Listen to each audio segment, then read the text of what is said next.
Hello दोस्तों, आज मैं आपको एक ऐसी प्रेम कहानी सुनाने जा रही हूँ जो हमेशा हमेशा के लिए अधूरी रह गई। तो चलिए कहानी शुरू करते हैं। ये कहानी है 90 की। उस जमाने में आज की तरह मोहब्बत नहीं होती थी।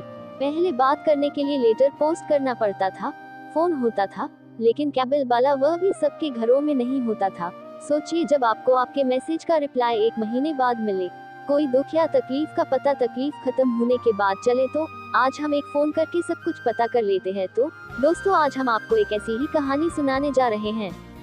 कहानी सन 1996 की है। रमेश उस समय करीब 18 साल का होगा और स्कूल खत्म करके कॉलेज में आने वाला था।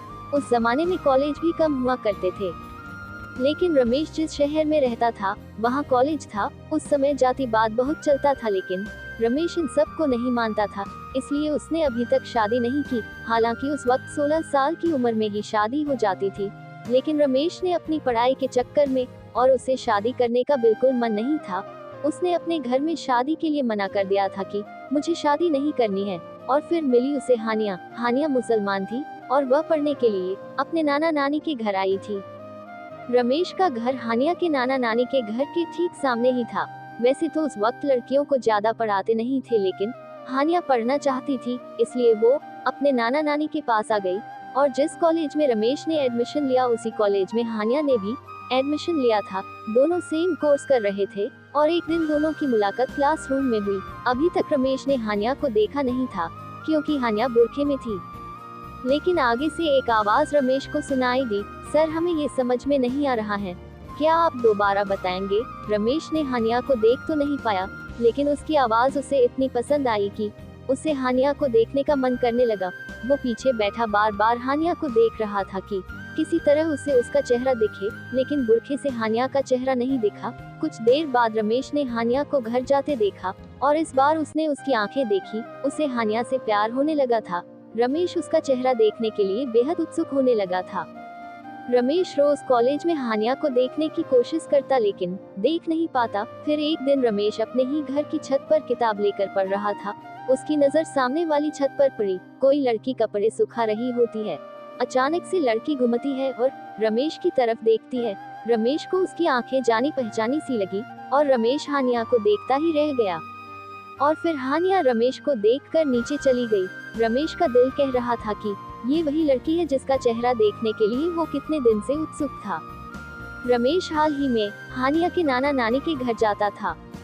रमेश को हानिया के नाना नानी अपने पोते जैसा ही मानते थे और रमेश उन्हें अपने दादा दादी जैसा। कोई भी मुसीबत होती रमेश उनकी मदद करता, क्योंकि उनके बच्चे उनसे अलग रहते थे। जैसे ही रमेश गया और दादी के गले लगते हुए बोला, बहुत भूख लगी है दादी, जल्दी कुछ खाने को दे दो। दादी हंसते हुए बोली, आ गया शैतान, चल दादाजी के पास बैठ, मैं खाना लेकर आ रही हूँ। हानिया उसे चुपके नजर से देख रही थी कि इसे नानी इतने प्यार से बात क्यों कर रही हैं। दादाजी अखबार पढ़ रहे थे। रमेश उनके पास बैठा उनसे बात कर रहा था। तभी हानिया आती है और रमेश उसे देखता ही रह जाता है। दादाजी कहते हैं, ये हानिया है, हमारी बेटी की बेटी। और हानिया, ये रमेश हमारा बच्चा बहुत ध्यान रखता है हमारा। रमेश हानिया को देखकर खुश हो जाता है और उसके होश उड़ जाते हैं। तभी दादी उसे खाना खाने को कहती है। रमेश कहता है, हानिया तो हमारे कॉलेज में मेरी ही क्लास में पढ़ती है। दादाजी कहते हैं, अरे ये तो और भी अच्छी बात है, हानिया को साथ लेकर जाया करो कॉलेज। रमेश ठीक है कहकर चला जाता है। अगले दिन सुबह हानिया के साथ रमेश कॉलेज जा रहा था। तब रमेश ने हानिया से बात करने की कोशिश की, लेकिन हानिया ने ज्यादा बात नहीं की। लेकिन रोज साथ में कॉलेज जाने से दोनों में धीरे धीरे अच्छी दोस्ती हो गई थी और दोनों खुल के एक दूसरे से बात करने लगे थे। पहले की तरह हानिया चुप नहीं रहती। कुछ दिनों से कॉलेज में एक लड़का हानिया को परेशान कर रहा था, लेकिन हानिया ने रमेश को नहीं बताया। लेकिन एक दिन रमेश ने अपनी आंखों से एक लड़के को देखा। वो हानिया का हाथ पकड़ने की कोशिश कर रहा था। रमेश ने लड़के को मारा और उसकी कंप्लेन की और रमेश हानिया से गुस्सा हुआ और बोला, तुमने मुझे बताया क्यों नहीं? हानिया रमेश की बातें सुनती रही। धीरे धीरे हानिया को रमेश से प्यार होने लगा था, जबकि रमेश पहले से ही हानिया को अपना दिल दे बैठा था। कोई उसे गंदी नजर से देखे रमेश को ये पसंद नहीं था, इसलिए हर वक्त रमेश हानिया के साथ ही रहता था। एक दिन रमेश और हानिया एक दूसरे को छत से देखकर मुस्कुरा रहे थे। दादी ने दोनों को देख लिया। जब रमेश दादी के पास गया तब दादी ने मुस्कुरा कर कहा, अपने दिल की बात उससे कह दी या नहीं? रमेश ने जल्दी में जवाब देते हुए कहा। अभी कहाँ बोल पाए दादी, और रमेश को एकदम से याद आया। दादी को कैसे पता चला? और फिर दादी ने कहा, साथ अच्छे लगते हो, जल्दी हानिया को अपने दिल की बात बता दो। रमेश बोला। दादी, हानिया कहीं मना ना कर दे, इस बात का मुझे डर लगता है। दादी बोली। वह कुछ ही दिनों बाद घर चली जाएगी, फिर बैठा रहना, कोई और ले जाएगा उसे शादी करके। रमेश बोला। नहीं नहीं दादी, शुभ शुभ बोलिए। रमेश अगले दिन ही रास्ते में हानिया को अपने दिल की बात बताते हुए कहता है, सुनो हानिया, हिचकिचाते हुए बोला। उसे डर लग रहा था कि हानिया कहीं मना ना कर दे और कहीं गुस्सा ना हो जाए और मुझसे बात भी ना करें। ये सब ख्याल सोचते हुए उसने बोला, मैं तुमसे बहुत प्यार करता हूँ और तुमसे शादी करना चाहता हूँ। हानिया मुस्कुराते हुए चली जाती है और शाम को घर आने को कहती है। रमेश शाम को घर जाता है।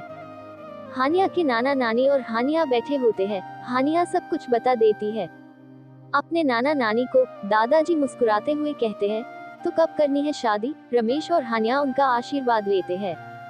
धीरे धीरे दोनों साथ में समय बिताते हैं और समय कब निकल जाता है पता ही नहीं चलता। कुछ दिनों बाद हानिया की पढ़ाई पूरी हो जाती है और हानिया अपने घर जाने से पहले सबसे मिलती है, खासकर रमेश से। हानिया रो रही थी। रमेश हानिया से कहता है, रो मत, घर जाकर चिट्ठी लिखना, मैं भी लिखूंगा और मम्मी पापा से बात करो और बस फिर शादी करके ले आऊंगा तुम्हें। हानिया रमेश को आखिरी दफा गले लगाती है और फिर चली जाती है। घर जाकर दोनों एक दूसरे को चिट्ठी लिखते हैं। करीब 20 दिन लग जाते थे दोनों की बात एक दूसरे तक पहुंचने में, जब तक दोनों एक दूसरे की चिट्ठी का इंतजार करते रहते थे।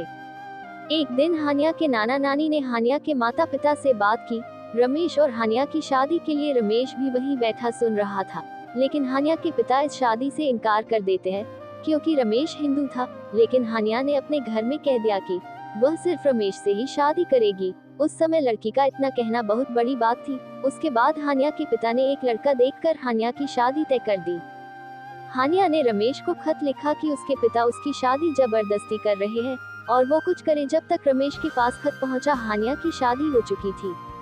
रमेश हानिया के घर पहुंचा, लेकिन वहां कोई नहीं मिला। हानिया के माता पिता भी वहां से दूसरी जगह रहने चले गए। ये बात हानिया के नाना नानी तक को पता नहीं चलने दी। हानिया करीब 1 साल बाद अपने नाना नानी के घर आई। जैसे ही रमेश को पता चला हानिया आई है, रमेश भाग कर गया। रमेश ने हानिया को देखा। हानिया नजरें चुकाए खड़ी थी। उसने रमेश को नहीं देखा क्योंकि अगर वह रमेश को देखती तो फिर वापस नहीं जा पाती, फिर दुनिया उसे कलंकित कहने लगता। हानिया की आंखों के नीचे काले गड्ढे पड़ चुके थे। हानिया का चेहरा देख रमेश समझ गया था कि हानिया वहाँ खुश नहीं है। इसलिए रमेश ने हानिया से कहा, अब यही रहोगी ना, वहाँ मत जाना, अब हम शादी कर लेंगे। हानिया ने रमेश से कहा, आखिरी बार माफी मांगने आई हूँ, हमें माफ कर देना, अब हम किसी और के हैं, वो हमें जैसे रखेगी वैसे हमें रहना पड़ेगा। हानिया इतना कहकर चली गई। रमेश बस रोता रह गया। हानिया सारे जुल्म सहती रही बिना कुछ बोले और रमेश की मोहब्बत अपने दिल में दबाए बैठी रही। दोस्तों, आज की कहानी आपको कैसी लगी और क्या हानिया ने वापस जाकर सही किया? कमेंट में लिखकर जरूर बताएं और ऐसे ही कहानी सुनने के लिए वीडियो को लाइक और चैनल को सब्सक्राइब कर दें। धन्यवाद।